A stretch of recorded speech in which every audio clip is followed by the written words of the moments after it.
Me, Judgment Day, and Awesome Truth. We main event WrestleMania, and I musically perform.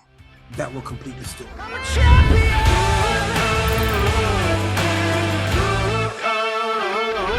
The funniest man on WWE TV right now. You are the man of the moment, Mr. R-Truth. How are you today, sir? Man, the introduction just get better and better. You know what I'm saying? I'm loving it. That just made me even better than I was before I met you. You know what I'm saying? All you need is me to spur you on. I think you could main event WrestleMania. Forget Really? Roman and Rock and Cody, Seth. It's all about R-Truth. You my guy now, for real. So how are things for Mr. R-Truth now you're a sort of fully fledged member of the Judgment Day? Things are going great, man. I can't complain. You know what I'm saying? Like, it's just so much, tedious things you have to do with that I'm taking in control of and doing. You know what I'm saying? Other than just being out front in the forefront, you know what I'm saying, on Monday Night Raw, you know what I'm saying, doing our thing, there's a lot of stuff that needs to be done, you know what I'm saying, within the Judgment Day, and I handle those jobs. Like I say, I don't wear just one hat, you know? So what are these jobs? Talk me through some of the jobs you do as a member of the Judgment Day. Like I told you, man, I've said numerous times, man, like, it's like me talking, nobody's listening to me. Like, there's a front bathroom in the clubhouse, and it's continuously like, if you take a shower in it, have a shower. But if you take a shower, the water drain, it comes out very slow, and the toilet is clogged. So I've said numerous times, you know what I'm saying, like, hey, we need to get it done. So I'm going to take it upon myself to do that. We have no landline in the, you know what I'm saying, in the clubhouse. We need a landline for emergency. As you see, Finn don't answer texts. He don't answer calls, FaceTimes. He don't answer emails, telegrams. I could send him a pigeon with a note tied to it, and he wouldn't answer that either. You see what I'm saying? So I think we need a landline, because everybody, we always at the clubhouse. If you're confirming one thing to me here, it's that the Judgment Day need R-Truth. I think that much is official. Do tell me, though, who is clogging the toilet? Is it Big Damo? Hashtag wasn't me. I don't know who's doing it, but it's been a problem. And it's very, like, when we got to get out, you know what I'm saying, get in, get out, you know what I'm saying, that front bathroom is very, you know what I'm saying? So I'm going to take care of that, though. I'm going to take care of that. That's the last time you will hear about it, because I'm going to handle that. Okay, good. Well, as long as it's not Rhea, because we don't want to imagine that. Right. So the promo package that aired recently, charting your journey with the Judgment Day, right. What an emotional thing that was. But it was one of the funniest things ever that I've seen on WWE TV, no word of a lie. How involved creatively were you with that, and also generally day-to-day with all the Judgment Day stuff? Man, we all work together. And it's fun, and it organically happened. So it's just a matter of seizing the moment, and that's pretty much how everything we're doing with this, me and myself and Judgment Day, is have been happening. Seizing the moment, man, and just by chance, it worked. Well, the natural, organic way that this is happening and the way it's getting over is an absolute joy to see. So long may it last. Who is the funniest member of Judgment Day? Oh, who's the funniest member?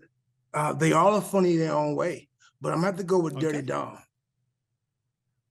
Go with Dirty Dom, because you got to think he gets a little bit of that, you know what I'm saying, that stuff from his dad too, you know what I'm saying, from Rey Mysterio. So he's quick-witted. He always has something. He's always on top of you with that. Like, I will go to him first with that.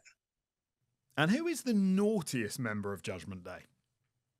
The naughtiest? What you mean? Like kicking over Christmas trees on Christmas time and stuff like that? Yeah, you know, just generally getting up to mischief. Oh, getting up to mischief. JD Madonna. That's why we kicked him out. Okay, that makes sense. Yeah. That makes sense. Always, man. Always up to something. But he got some stuff he got to do around the Judgment Day. We ain't completely kicked him out, but like for right now, he out. Yeah, okay. Well, I can't wait to see how the story develops, because it's an absolute joy. Now, comedy characters in WWE, they don't tend to have much longevity. They don't tend to stick around for too long. Your tenure, however, with the company is absolutely extraordinary. Yes, there's been a few absences here and there, but you've been with the company since 1999. which is amazing. What is the secret to your success?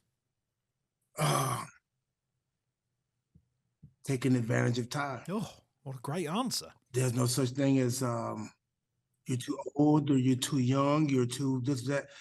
All we got and know of is time, and time doesn't wait, stop for nobody. But we always hear patience is a virtue.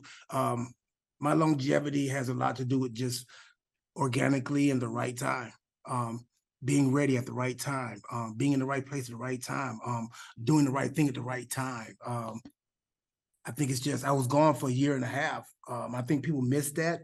I'm very honored they miss me, but just along with that, coming back at the right time to be able to deliver and for them to remember who R-Truth really is, I think it's just timing. I think it's organically and just taking advantage of time. Nice. Nice. Now, a lot's been made about your relationship with Vince McMahon.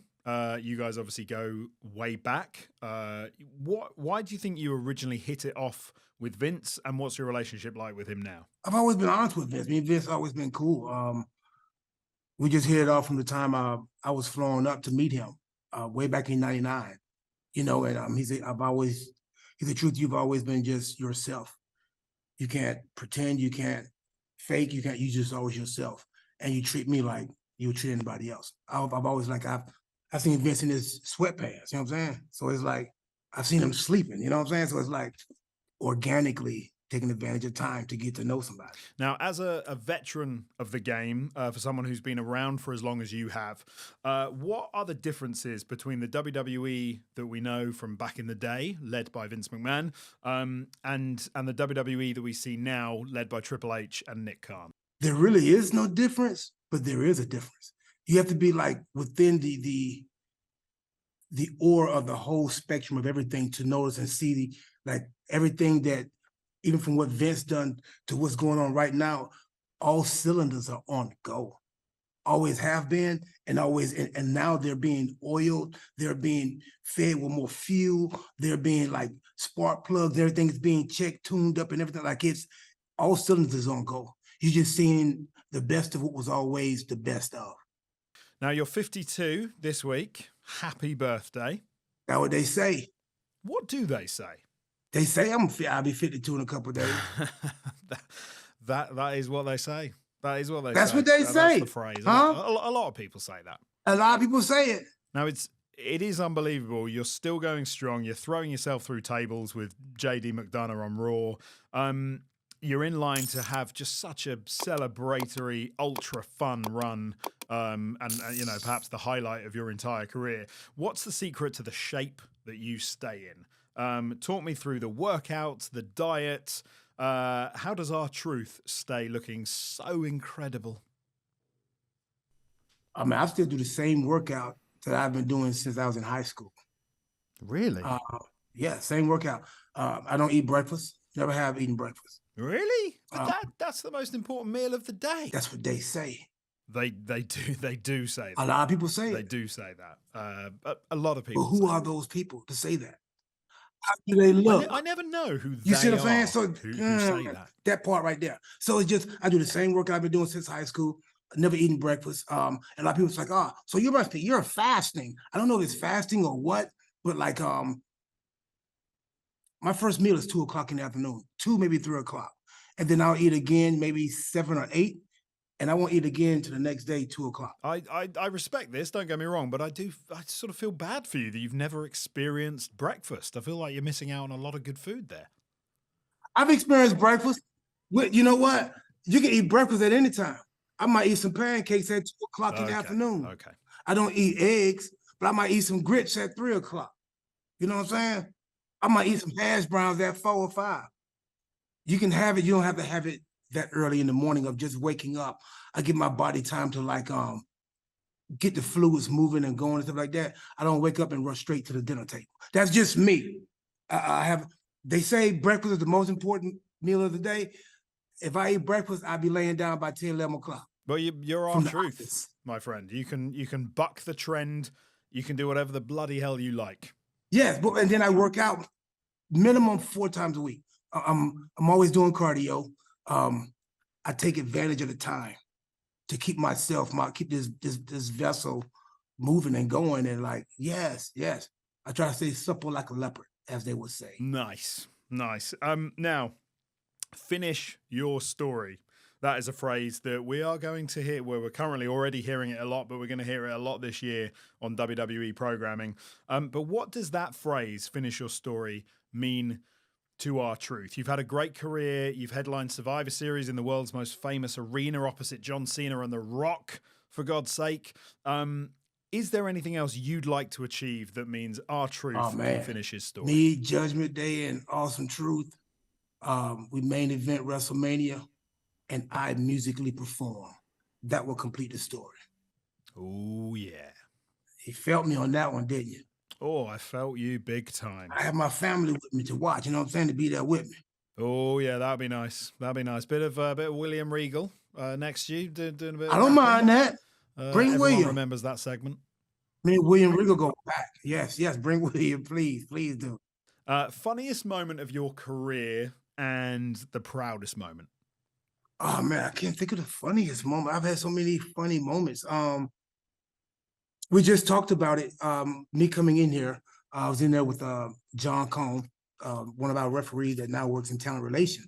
Well, we're here tonight in Little Rock, Arkansas, and it's snowing and it's cold, it's like freezing. And when I walked in, Nora, Molly Holly, she was like, oh, we have to do this. She said, I'm sorry, you're going to be cold. I said, cold. I looked at John Cone. I said, she said cold. Well, doing the 24/7 stuff, we did a scene in New York, and it was like maybe 16 degrees. And that was the coldest I ever been. And one of the scenes was, we was trying to get this guy that had the horses to make him run. We thought the horse could run, but he said the horses only ran if you gave him money. I lie to you not. So he said, Senor, no dinero, no. And we're like, I said, give him a couple of dollars. So they gave him a couple of dollars, you know what I'm saying? And the horse started trotting faster. And I lie to you not. You can ask John Cole this story, yes. So that's probably one of the funniest things. That's amazing. Me just telling that story, nobody believed me, yes. We got swindled out of a horse, you know what I'm saying, with a horse that understood the terminology of dinero, you know what I'm saying? So it cost us $100 to get him to run, and he only trotted. So the scene, if you go back and watch that scene, they're just moving like that. We gave him, you know what I'm saying, what we had left as cash. Imagine what $1,000 could have done. He would have cantered out of there. Yeah. Now, to finish this up, and I really appreciate your time today, and I hate to end this brilliant conversation on an awkward note, but you mentioned the 24/7 title. A few years ago, you blocked us on Twitter. It was because we said something not very nice about the 24/7 title, not about you specifically, but about that championship. But you happened to be holding it at the time, and you blocked us because of this. What did you say? Well, I just said I thought the title should be thrown in the bin. Gotcha. Okay. Yeah, I would have blocked you. But my point is, now that Triple H has taken over, and he did, yeah, and effectively agrees with me, and he has actually thrown that title in the bin. And because I feel like we get on now, and this has gone really well, can we make this official? Can you follow us again?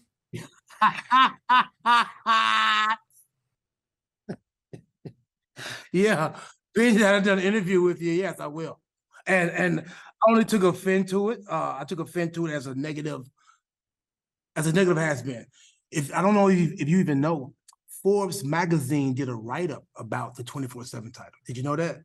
Were they slagging it off? Forbes magazine is not a sports magazine. And they did a write-up about how many numbers the show was the 24/7 was doing more numbers than Monday Night Raw. Yes. So that was like I felt like it was a chink in my armor of my I'll take shiznit and make Kool-Aid out of it. I'll make it potato salad and you'll like it and eat it. And you're like, give me more. It's not delicious, it's scrumptious. You know what I'm saying? So it's like, if I take offense to it, I just blocked it. No, but do you know what? You raise a very good point. The digital and social numbers were incredible. I do appreciate that. And there were some people that liked it. There was a lot of people that really liked it. And I just looked at it as there's so many moments in wrestling that some people just take. We have a term to take you on a roller coaster. And some people get attached with too many things and they take the fun out of it, or they take the realization out of it, or they take the connection. some people connect, some people don't connect. And I think a lot of negative feedback can almost ruffle the feathers of the superstars that's like busting their ass and like really putting sweat, blood, and tears into making this thing come to life. No, I get that. That makes sense. But just to clarify, you will follow us again. Yeah. At WWE GP, that's us. WWE, okay, gorilla position. Yeah, I do have y'all blocked. I do. See that, y'all? It's one of the worst days of my life. No. Finna unblock them. Boom.